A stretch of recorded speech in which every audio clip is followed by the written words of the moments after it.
नमस्कार, मेरा नाम है लक्ष्य दवे। दिव्य मार्गदर्शन में आपका हार्दिक स्वागत है। पिछले पॉडकास्ट में हमने जाना कि सोनक आदि ऋषि मुनियों ने सूत जी से प्रश्न किया। अगर आपको ये वो प्रश्न पूरा सुनना हो तो आप हमारे पिछले पॉडकास्ट पर जा सकते हो, जिसकी लिंक मैं डिस्क्रिप्शन में आपको दे दूंगा। यहाँ पर सूत जी ने उस प्रश्न का उत्तर दिया। सुतः उवाच प्रीतिः सोनक चित्ते ते इह तो वचमि विचार्य च सर्व सिद्धांत निष्पन्नम संसार भयनाशनम। यहाँ पर सूत जी कह रहे हैं, हे सोनक जी, आपके हृदय में भगवान के प्रति इतना प्रेम देखकर मैं अत्यंत आनंदित हुआ। मैं आपको सर्व सिद्धांत सार को बताता हूं। बंधुओं, अंत में इस श्लोक में कहा गया संसार भयनाशनम। इस संसार में किस चीज का भय है मनुष्य को? तो कि एकमात्र मृत्यु का। कल मैं नहीं रहा तो मेरे परिवार का क्या होगा? मेरे सर्व बंधुओं का क्या होगा? इसका भय हमें सताता रहता है। इसके चिंतन में हम सतत रहते हैं कि कल मेरा काल आ गया तो क्या होगा? और इस संसार की अन्य चीजों पर हम अधिकार करके बैठे हैं। बंधुओं, एक सच्ची बात है, आप मानो या न मानो, परंतु जिस शरीर से हम अन्य चीजों पर अधिकार कर रहे हैं, पहले वो शरीर आपका है सही? जिस शरीर पर हमारा काबू नहीं है, उस शरीर से हम अन्य किसी और चीज को अपना कैसे कह सकते हैं? बंधुओं, हमारे गुजरात के अंदर एक बहुत प्रसिद्ध भजन है, जिसकी कुछ पंक्ति मैं आपको बताऊंगा। जीव शाने फरे छे गुमान मां, अभिमान मां, तारे रेवू भाड़ा ना मकान मां।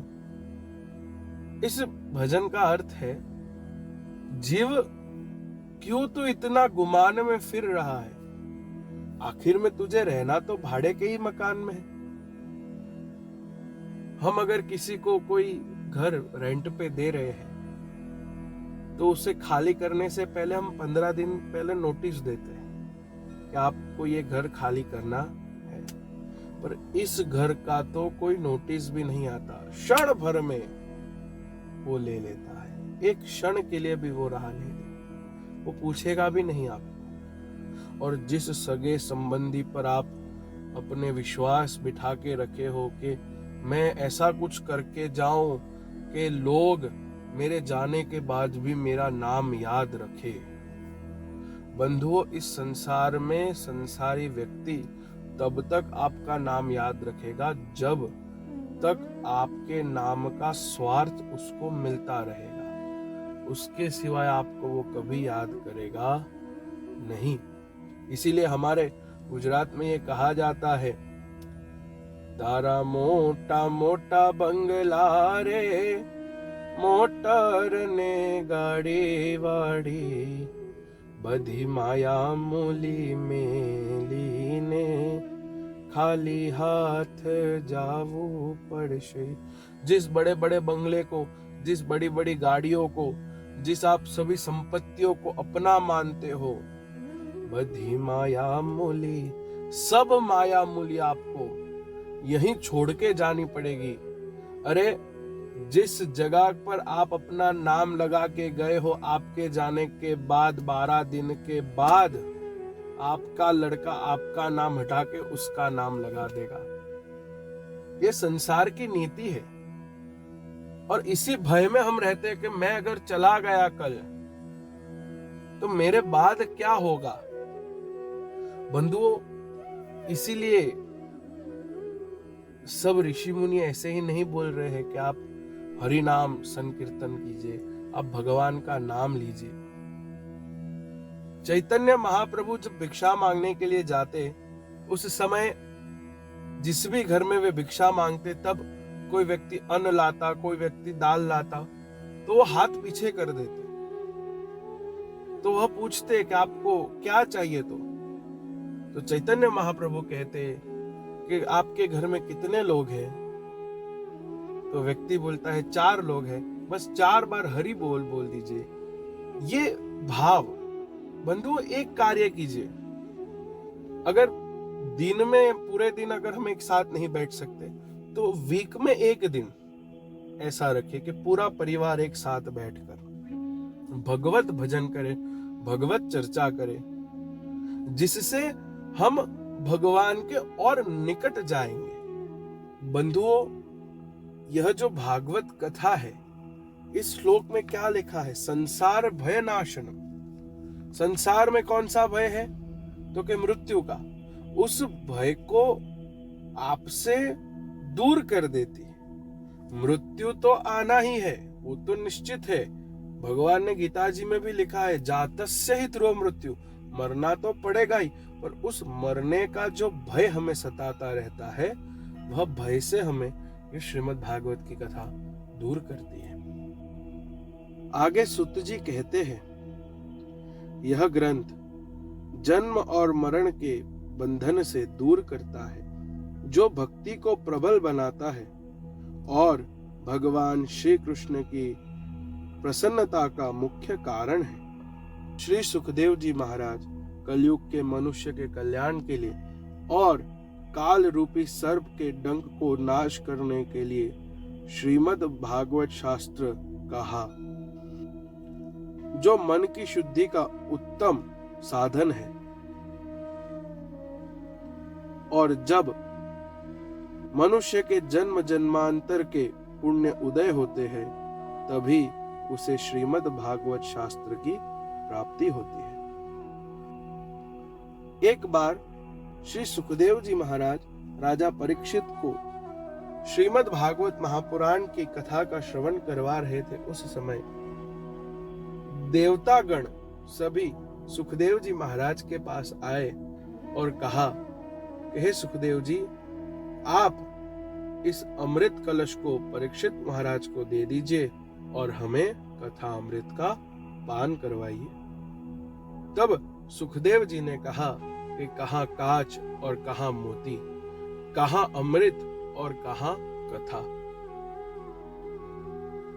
तब सुखदेव जी महाराज ने देवताओं को कहा कि अगर आप कथा के रसिक बन के आए होते, तो मैं आपको कथा का श्रवण करने देता, परंतु आप तो लेन देन का कार्य कर रहे हो। उस समय सुखदेव जी महाराज ने देवताओं को कथा का अनधिकारी कहा और देवताओं को वापस पुनः अपने देवलोक में जाने का आदेश दिया। इसीलिए श्रीमद् भागवत की कथा देवताओं के लिए भी दुर्लभ है। बंधुओं, जब सप्ताह कथा समाप्त हुई और परीक्षित को मोक्ष मिला, यह देखकर ब्रह्मा जी के मन में आश्चर्य हुआ और ब्रह्मा जी ने सत्यलोक में एक तराजू के एक तरफ सारे साधन रखे और एक तरफ श्रीमद् भागवत महापुराण रखी। फिर भी श्रीमद् भागवत महापुराण का वजन सभी साधन के सामने ज्यादा रहा। यह देखकर ब्रह्मा जी ने घोषणा की कि अगर जो व्यक्ति सप्ताह विधि के अनुसार श्रीमद् भागवत महापुराण का पान अथवा वांचन करेगा, उस व्यक्ति को तुरंत ही मोक्ष की प्राप्ति होगी। आगे सुत जी ने कहा कि फिर नारद जी ने सनत कुमारों के साथ सप्ताह विधि के अनुसार कथा श्रवण की। ऐसे तो नारद जी ने ब्रह्मा जी के श्रीमुख से भागवत की कथा का श्रवण किया था, परंतु वह सप्ताह विधि के अनुसार नहीं था। इसीलिए उन्होंने सनत कुमारों के साथ भागवत की कथा का श्रवण किया। बंधुओं, आज हमने जाना कि श्रीमद् भागवत महापुराण की कथा देवताओं को भी दुर्लभ है। बंधुओं, पिछले पॉडकास्ट में आकाश नाम के एक व्यक्ति ने बहुत ही सुंदर प्रश्न किया कि महाराज जी, आनंद के प्रकार के बारे में बताइए। तो मैं आकाश भाई से यह कहूंगा कि इस पे चर्चा हम शनिवार के पॉडकास्ट पर करेंगे, जिसमें हम आनंद के प्रकार के बारे में जानेंगे। तो आइए, मैं लक्ष्य दवे आप सब से विदाई लेता हूं। जय श्री कृष्ण।